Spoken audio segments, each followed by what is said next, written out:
بے شک اللہ تعالیٰ ہی تمہارا دوست ہے اور وہی سب سے بڑھ کر مددگار ہے۔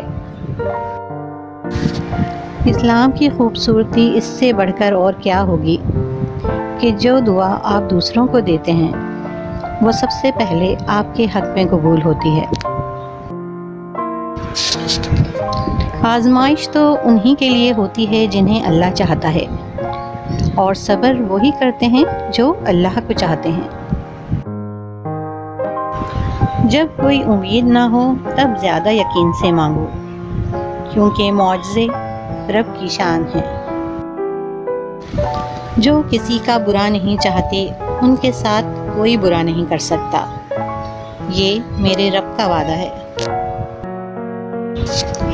تم جو دیتے ہو وہ تم نہیں دیتے، تمہیں تو دینے کی توفیق بھی تمہارا رب دیتا ہے۔ لوگ کہتے ہیں کہ دنیا بہت بری ہے، اللہ سے جڑ کر تو دیکھیں۔ اللہ سے جڑ کر جو رشتے ملیں گے تو ایسا لگے گا کہ دنیا میں سب اچھا ہی اچھا ہے۔ ہمیں پتہ بھی نہیں ہوتا کہ ہمارا رب کس کس مقام پہ ہمیں گرنے سے پہلے ہی تھام لیتا ہے۔ جس دل میں امید نہیں اس دل میں خدا نہیں ہوتا۔ مومن کو کبھی خدا کی رحمت سے مایوس نہیں ہونا چاہیے، چاہے حالات کتنے ہی خراب کیوں نہ ہوں۔ یاد رکھو ہر کوئی تمہیں ٹھکرا سکتا ہے، مگر ایک تمہارا رب ہے جو تمہیں کبھی نہیں ٹھکراتا، چاہے تمہارے گناہ ریت کے ذروں کے برابر ہی کیوں نہ ہو۔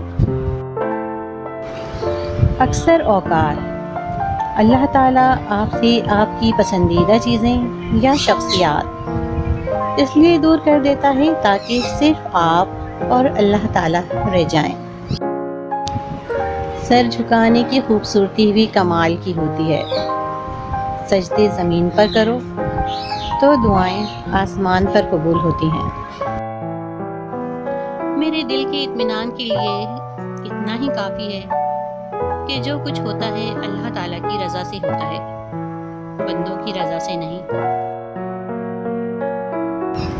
یوں تو میرا رب دلوں کے حال جانتا ہے، مگر وہ چاہتا ہے کہ اس سے مانگا جائے۔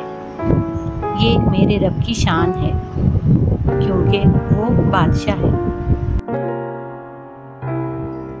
سب سے اچھی طلب اللہ کی طلب ہے، اور سب سے اچھی یاد اللہ کی یاد ہے۔ بے شک میرا رب وہ ہے جو انسان کے روح کی اندر کی اذیتوں کو جاننے والا ہے۔